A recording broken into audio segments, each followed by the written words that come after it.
Para sahabat, selamat datang kembali di channel saya, sahabat baik Anda, Profesor Dr. Insinyur Saba Malau. Kali ini saya berbicara tentang pemijahan secara khusus adalah kakaban. Banyak rekan-rekan bertanya kepada saya, apakah kakaban dan apa fungsinya dan apa bahannya. Banyak orang menggunakan kakaban dari ijuk, itu juga boleh. Tapi tidak selalu kita bisa memperoleh ijuk. Nah, kita buat dari bahan yang lain. Sebenarnya fungsi dari kakaban itu adalah supaya ada tempat melekatnya telur-telur sehingga tidak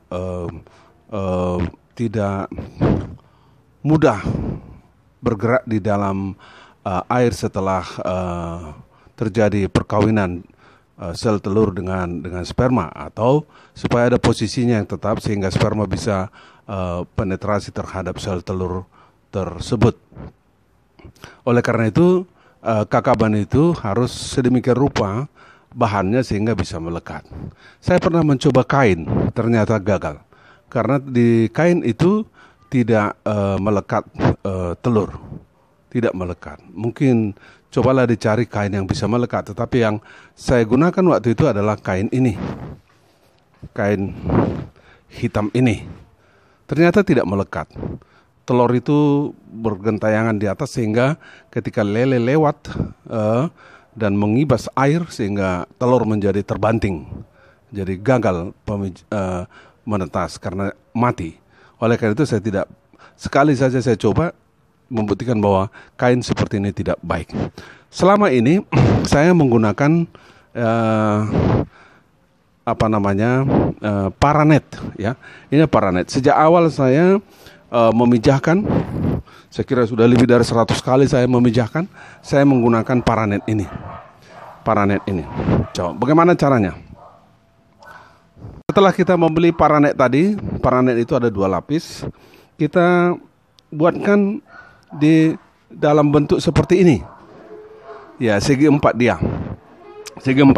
Berapa luas ini?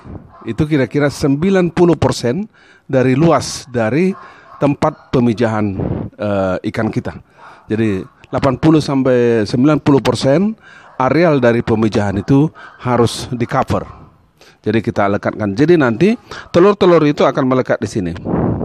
Nah, kalaupun tidak semua melekat, dia tembus ke sini, dia akan berada di bawah ini. Di bawah ini. Sehingga sperma bisa mengejarnya. Ya, kalau kita tahu bahwa sperma terus bergerak mengejar sel telur untuk melakukan pembuahan. Jadi bisa bahannya terdiri dari ini. Ya, ini pipa-pipa ini. Dan kita atur sedemikian rupa sehingga dia ketat. Dan kita harus lihat bahwa di sini ikan tidak bisa lewat, ya. Ikan tidak bisa lewat supaya nanti ikan induknya tidak masuk di bawahnya ini. Saya tunjukkan sebentar lagi. Yang kedua, kalaupun tidak ada itu pipa-pipa ini, kita bisa gunakan bahan yang lain. Ini seperti ini misalnya. Ini adalah rotan. Ini adalah rotan. Rotan kursi, ya.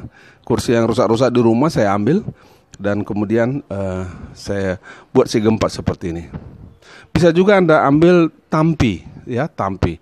Ya, kelilingnya tampi itu rotan biasanya. Itu Anda bisa gunakan. Sekali lagi harus sedemikian rupa kita ikat jaraknya sehingga induk itu tidak masuk melalui celah-celahnya.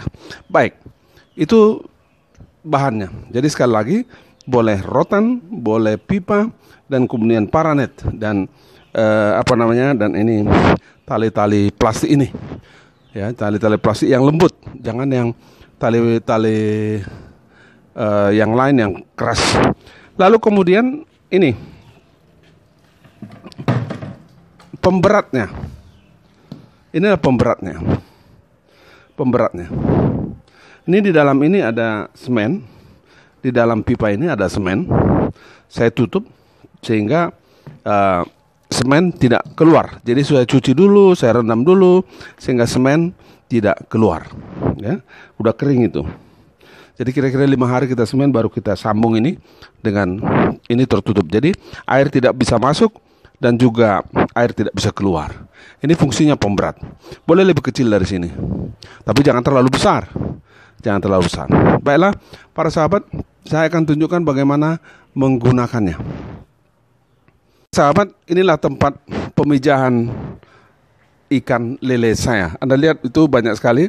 Ada 1, 2, 3, 4, 5, 6 dan 7 yang besar. Jadi ada yang 1 kali 1 meter tingginya 0,5, ada yang 2 kali 1 meter tingginya 0,5. Dari pengalaman saya menunjukkan bahwa terpal mana di antara 2 kali 1 0,5 kah yang lebih baik atau 1 kali 1 kali 0,5? Nah, menurut pengalaman saya, yang paling baik adalah 1 kali 1 kali 0,5 ini. Ini terpal yang paling baik. Dan air yang saya gunakan tingginya kira-kira 15 cm, 16 cm. Ya, 16 cm.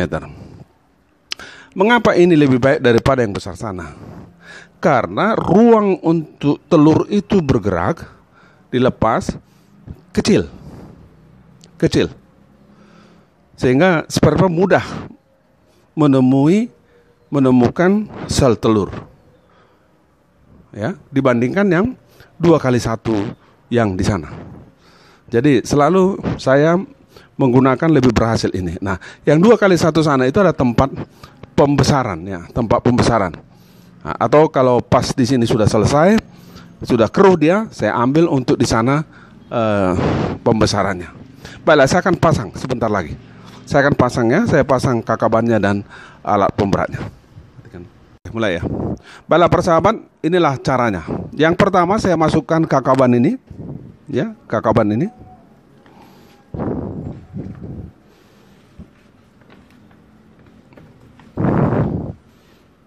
Anda bisa lihat kakaban ini, dia memakan ruang kira-kira 90% dari ruang ini.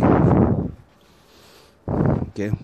Oh, sebelum saya lanjutkan penggunaan daripada pemberat tadi, kalau Anda lihat di sini, ini lembut, ya, lembut.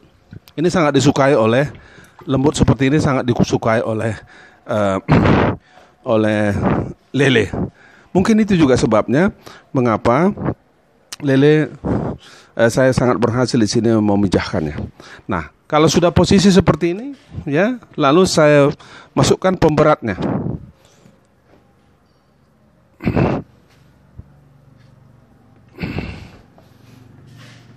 Ini pemberatnya diletakkan.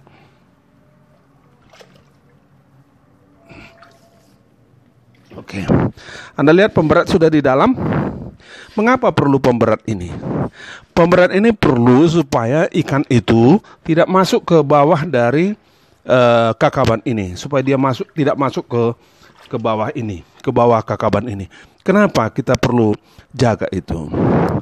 Karena telur-telur bisa masuk ke dalam bawah itu, dan kalau kalau induknya masuk ke dalam kakaban itu, pertama, kalau sebelum pemijahan jantan akan sulit mengejar-ngejarnya.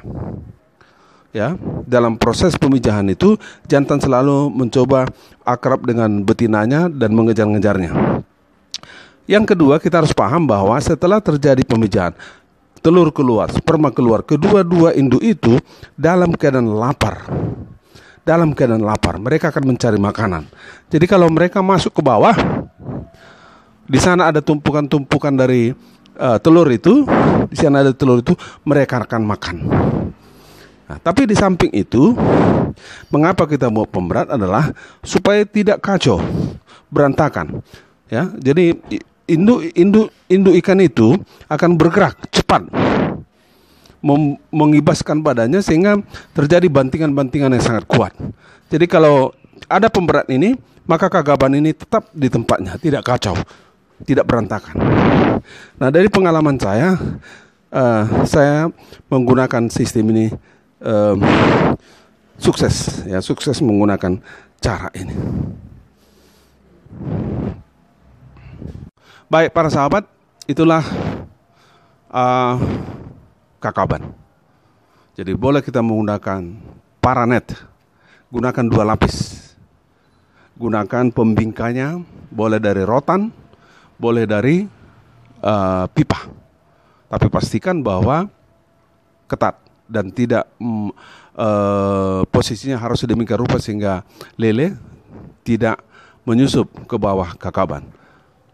Dan kemudian tadi adalah pemberatnya untuk memastikan bahwa kakaban itu tetap pada tempatnya, tidak menimbulkan kekacauan terhadap kakaban, ya, sebab kemudian dengan demikian maka telur bisa pada posisi yang tetap dan tidak terbanting oleh pergerakan air yang sangat kencang di dalam kolam. Sekali lagi pengalaman saya begitulah, yang ukuran 1x1x 0,5 ini lebih berhasil dalam pemecahan dibandingkan dengan 2x1x 0,5. Sekali lagi karena ruang yang lebih kecil pada kolam yang kecil ini bagi sperma untuk mengejar, untuk mencari sel telur untuk dibuahi. Demikian para sahabat yang baik, semoga berguna. Pada video yang lain saya akan tunjukkan nanti, saya telah tunjukkan bagaimana saya melakukan pemecahan dengan sukses. Ya, baik menggunakan zat kimia hormon maupun tidak menggunakan zat kimia hormon. Ya, dan juga ciri-ciri induk jantan dan betina. Terima kasih.